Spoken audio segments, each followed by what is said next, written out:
श्री दुर्गा सप्तमी का पंचमों अध्याय। देवताओं द्वारा देवी की स्तुति। चंडमुंड के मुख से अंबिका के रूप की प्रशंसा सुनकर शुंभ का उनके पास दूत भेजना और दूत का निराश लौटना। ओम। इस उत्तर चरित्र के रुद्र ऋषि हैं, महासरस्वती देवता है, अनुसुप्त छंद है, भीमा शक्ति हैं, ब्राह्मणी बीज हैं, सूर्य तत्व हैं और सामवेद स्वरूप हैं। महासरस्वती की प्रसन्नता के लिए उत्तर चरित्र के पाठ में इसका विनियोग किया जाता है, जो अपने कर कमलों में घंटा, शूल, हल, शंख, मसूल, चक्र, धनुष और वान धारण करती हैं। शरद ऋतु के शोभाम संपन्न चंद्रमा के समान जिनकी मनोहर कांति है, जो तीनों लोगों की आधारभूता और शुंभ आदि दैत्यों का नाश करने वाली हैं, तथा गौरी के शरीर से जिनका प्रकाट्य हुआ है, उन महासरस्वती देवी का मैं निरंतर भजन करता हूँ। पूर्व ऋषि कहते हैं, पूर्व काल में शुंभ और निशुंभ नामक असुरों ने अपने बल के घमंड में आकर सचीपति इंद्र के हाथ से तीनों लोकों का राज्य और यज्ञ भाग छीन लिए। वे ही दोनों सूर्य, चंद्रमा, कुबेर, यम और वरुण के अधिकारी का भी उपयोग करने लगे। वायु और अग्नि का कार्य भी वे ही करने लगे। उन दोनों ने सब देवताओं को अपमानित, राज्य भ्रष्ट, पराजित तथा अधिकारहीन करके स्वर्ग से निकाल दिया। उन दोनों महान असुरों से तिरस्कृत देवताओं ने अपराजिता देवी का स्मरण किया और सोचा, जगदम्बा ने हम लोगों को वर दिया था कि आपत्ति काल में स्मरण करने पर मैं तुम्हारी सब आपत्तियों को तत्काल नाश कर दूंगी। यह विचार कर देवता गिरिराज हिमालय पर गए और वहां भगवती विष्णु माया की स्तुति करने लगे। देवता बोले, देवी को नमस्कार हैं, महादेवी शिव को सर्वदा नमस्कार हैं, प्रकृति एवं भद्रा को प्रणाम है। हम लोग नियम पूर्वक जगदम्बा को नमस्कार करते हैं। रौद्रों को नमस्कार है। नित्या, गौरी एवं धात्री को बारंबार नमस्कार है। ज्योत्सनामयी, चंद्र रूपिणी एवं सुख स्वरूपा देवी को सत सत प्रणाम है। शरणागत का कल्याण करने वाली वृद्धि एवं सिद्धि रूपा देवी को हम बारंबार नमस्कार करते हैं। नैऋति राजाओं की लक्ष्मी तथा सर्वाणी स्वरूपा आप जगदम्बा को बारंबार नमस्कार है। दुर्गा, दुर्गपड़ा, दुर्गम संकट से पार उतारने वाली, सारा सबकी सारभूता, सर्वकारिणी ख्याति कृष्ण और धूम्रा देवी को सर्वदा नमस्कार हैं। अत्यंत सौम्य तथा अत्यंत रौद्र रूपा देवी को हम नमस्कार करते हैं। उन्हें हमारा बारंबार प्रणाम है। जगत की आधारभूता कृति देवी को बारंबार नमस्कार है। जो देवी सब प्राणियों में विष्णु माया के नाम से कही जाती हैं, उनको बारंबार नमस्कार हैं, उनको बारंबार नमस्कार हैं। जो देवी सब प्राणियों में चेतना कहलाती हैं, उनको नमस्कार, उनको नमस्कार, उनको बारंबार नमस्कार हैं। जो देवी सब प्राणियों में बुद्धि रूप से स्थित हैं, उनको नमस्कार, उनको नमस्कार, उनको बारंबार नमस्कार हैं। जो देवी सब प्राणियों में निद्रा रूप से स्थित हैं, उनको नमस्कार, उनको नमस्कार, उनको बारंबार नमस्कार हैं। जो देवी सब प्राणियों में क्षुद्रा रूप से स्थित हैं, उनको नमस्कार, उनको नमस्कार, उनको बारंबार नमस्कार हैं। जो देवी सब प्राणियों में छाया रूप से स्थित हैं, उनको नमस्कार, उनको नमस्कार, उनको बारंबार नमस्कार हैं। जो देवी सब प्राणियों में शक्ति रूप से स्थित हैं, उनको नमस्कार, उनको नमस्कार, उनको बारंबार नमस्कार हैं। जो देवी सब प्राणियों में तृष्णा रूप से स्थित हैं, उनको नमस्कार, उनको नमस्कार, उनको बारंबार नमस्कार। जो देवी सब प्राणियों में शांति क्षमा रूप से स्थित हैं, उनको नमस्कार, उनको नमस्कार, उनको बारंबार नमस्कार हैं। जो देवी सब प्राणियों में जाति रूप से स्थित हैं, उनको नमस्कार, उनको नमस्कार, उनको बारंबार नमस्कार हैं। जो देवी सब प्राणियों में लज्जा रूप से स्थित हैं, उनको नमस्कार, उनको नमस्कार, उनको बारंबार नमस्कार हैं। जो देवी सब प्राणियों में शांति रूप से स्थित हैं, उनको नमस्कार, उनको नमस्कार, उनको बारंबार नमस्कार हैं। जो देवी सब प्राणियों में श्रद्धा रूप से स्थित हैं, उनको नमस्कार, उनको नमस्कार, उनको बारंबार नमस्कार है। जो देवी सब प्राणियों में कांति रूप से स्थित हैं, उनको नमस्कार, उनको नमस्कार, उनको नमस्कार, उनको बारंबार नमस्कार है। जो देवी सब प्राणियों में लक्ष्मी रूप से स्थित हैं, उनको नमस्कार, उनको नमस्कार, उनको बारंबार नमस्कार है। जो देवी सब प्राणियों में वृत्ति रूप से स्थित हैं, उनको नमस्कार, उनको नमस्कार, उनको बारंबार नमस्कार है। जो देवी सब प्राणियों में समृद्धि रूप से स्थित हैं, उनको नमस्कार, उनको नमस्कार, उनको बारंबार नमस्कार है।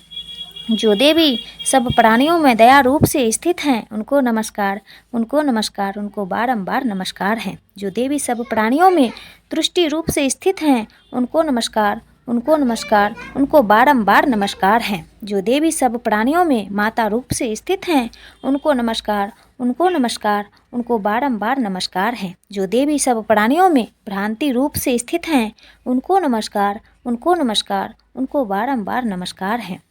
जो जीवों के इंद्रिय वर्ग की अधिष्ठात्री देवी एवं सब प्राणियों में सदा व्याप्त रहने वाली हैं, उन व्याप्ति देवी को बारंबार नमस्कार है। जो देवी चैतन्य रूप से इस संपूर्ण जगत को व्याप्त करके स्थित हैं, उनको नमस्कार, उनको नमस्कार, उनको बारंबार नमस्कार है। पूर्व काल में अपने अभिष्ट की प्राप्ति होने से देवताओं ने जिनकी स्तुति की तथा देवराज इंद्र ने बहुत दिनों तक जिनका सेवन किया, वह कल्याण की साधन भूता ईश्वरी हमारा कल्याण और मंगल करे तथा सारी आपत्तियों का नाश कर डाले। उद्धंत दैत्यों से सताए हुए हम सभी देवता उन परमेश्वरी को इस समय नमस्कार करते हैं तथा जो भक्ति से विनम्र पुरुषों द्वारा स्मरण की जाने पर तत्काल ही संपूर्ण विपत्तियों का नाश कर देती हैं, वे जगदम्बा हमारा संकट दूर करे। ऋषि कहते हैं, राजन, इस प्रकार जब देवता स्तुति कर रहे थे, उस समय पार्वती देवी गंगा जी के जल में स्नान करने के लिए वहां आई। उन सुंदर भौहों वाली भगवती ने देवताओं से पूछा, आप लोग यहाँ किसकी स्तुति करते हैं? तब उन्हीं के शरीर को से प्रकट हुई शिवा देवी बोली, शुभ दैत्य से तिरस्कृत और युद्ध में निशुंभ से पराजित हो यहाँ एकत्रित हुए ये समस्त देवता यह मेरी ही स्तुति कर रहे हैं। पार्वती जी के शरीर कोश से अंबिका का प्रादुर्भाव हुआ था, इसलिए वे समस्त लोकों में कौशिकी कही जाती हैं। कौशिकी के प्रकट होने के बाद पार्वती देवी का शरीर काले रंग का हो गया, अतः वे हिमालय पर रहने वाली काली देवी के नाम से विख्यात हुई। तदंतर शुंभ निशुंभ के भृत्य चंड मुंड वहां आए और उन्होंने परम मनोहर रूप धारण करने वाली अंबिका देवी को देखा। फिर वे शुंभ के पास जाकर बोले, महाराज, एक अत्यंत मनोहर स्त्री हैं जो अपनी दिव्य कांति से हिमालय को प्रकाशित कर रही हैं। वैसा उत्तम रूप कहीं किसी ने भी नहीं देखा होगा। असुरेश्वर, पता लगाइए वह देवी कौन है और उसे ले लीजिए। स्त्रियों में तो वह रत्न है, उसका प्रत्येक अंग बहुत ही सुंदर है तथा वह अपने श्री अंगों की प्रभा से संपूर्ण दिशाओं में प्रकाश फैला रही है। दैत्यराज, अभी वह हिमालय पर मौजूद हैं, आप उसे देख सकते हैं।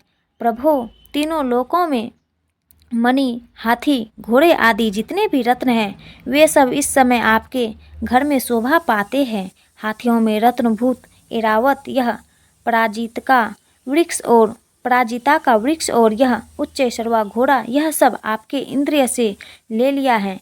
हंसों से जुटा हुआ यह विमान भी आपके आंगन में शोभा पाता है। यह रत्नभूत अद्भुत विमान जो पहले ब्रह्मा जी के पास था, अब आपके यहाँ लाया गया है। यह महापद्म नामक निधि आप कुबेर से छीन लिए हैं। यह समुद्र ने भी आपको किंजलिनकी नामक माला भेंट की है, जो केसरों से सुशोभित हैं और जिसके कमल कभी कुमलाते नहीं हैं। स्वर्ण की वर्षा करने वाला वरुण का छत्र भी आपके घर में शोभा पाता है तथा यह श्रेष्ठ रथ जो पहले प्रजापति के अधिकार में था, अब आपके पास मौजूद है। दैत्येश्वर, मृत्यु की उत्क्रांतिता नाम वाली शक्ति भी आपने छीन ली है तथा वरुण का पास और समुद्र में रहने वाले सब प्रकार के रत्न आपने भाई निशुंभ के अधिकार में है। अग्नि भी स्वतः शुद्ध किए हुए 2 वस्त्र आपकी सेवा में अर्पित किए हैं।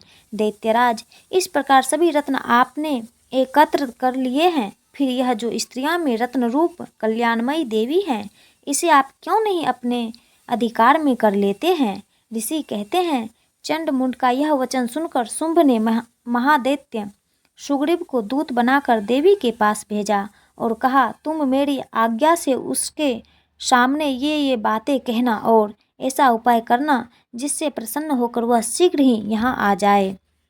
वह दूत पर्वत के अत्यंत रमणीय प्रदेश में, जहाँ देवी मौजूद थी, गया और मधुर वाणी में कोमल वचन बोला। दूत बोला, देवी, दैत्यराज शुंभ इस समय तीनों लोकों के परमेश्वर हैं। मैं उन्हीं का भेजा हुआ दूत हूँ और यहाँ तुम्हारे ही पास आया हूँ। उनकी आज्ञा सदा सब देवता एवं सरस्वती मानते हैं, कोई उसका उल्लंघन नहीं कर सकता। वे संपूर्ण देवताओं को परास्त कर चुके हैं। उन्होंने तुम्हारे लिए जो संदेश दिया है उसे सुनो। संपूर्ण त्रिलोकी में मेरे अधिकार में है। देवता भी मेरी आज्ञा के अधीन चलते हैं। संपूर्ण यज्ञों के भागों को मैं ही पृथक पृथक भोगता हूँ। तीनों लोकों में जितने श्रेष्ठ रत्न हैं वे सब मेरे अधिकार में हैं। देवराज इंद्र का वाहन ऐरावत जो हाथियों में रत्न के समान है, मैं छीन लिया है। क्षीर सागर का मंथन करने से जो अश्वरत्न उच्च सर्वा प्रकट हुआ था, उसे देवताओं ने मेरे पैरों पर रख समर्पित किया है। सुंदरी, उनके सिवा और भी जितने रत्नभूत पदार्थ देवताओं, गंधर्वों और नागों के पास थे, वे सब मेरे ही पास आ गए हैं। देवी, हम लोग तुम्हें संसार की स्त्रियों में रत्न मानते हैं, अतः तुम हमारे पास आ जाओ, क्योंकि रत्नों का उपभोग करने वाले हम ही हैं। चंचल कटाक्षों वाली सुंदरी, तुम मेरी या मेरे भाई महापराक्रमी निशुंभ की सेवा में आ जाओ, क्योंकि यह रत्न स्वरूपा हो। मेरा वर्ण करने से तुम्हें तुलना रहित महान ऐश्वर्य की प्राप्ति होगी।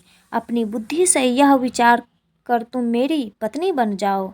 ऋषि कहते हैं, दूत के यो कहने पर कल्याणमयी भगवती दुर्गा देवी जो इस जगत को धारण करती हैं, मन ही मन गंभीर भाव से मुस्कुराई और इस प्रकार बोली। देवी ने कहा, दूत, तुमने सत्य कहा है, इसमें तनिक भी मिथ्या नहीं है। शुंभ तीनों लोकों का स्वामी है और शुंभ भी उसी के समान पराक्रमी है, किंतु इस विषय में मैंने जो प्रतिज्ञा कर ली है उसे मिथ्या कैसे करूं? मैंने अपनी अल्प बुद्धि के कारण पहले से जो प्रतीक्षा कर रखी है उसे सुनो। जो मुझे संग्राम में जीत लेगा, जो मेरे अभिमानों को चूर्ण कर देगा तथा संसार में जो मेरे समान बलवान होगा, वही मेरे स्वामी होगा। इसलिए शुंभ अथवा महादैत्य निशुंभ स्वयं ही यहाँ पधारे और मुझे जीतकर शीघ्र ही मेरा पाणी ग्रहण कर लें।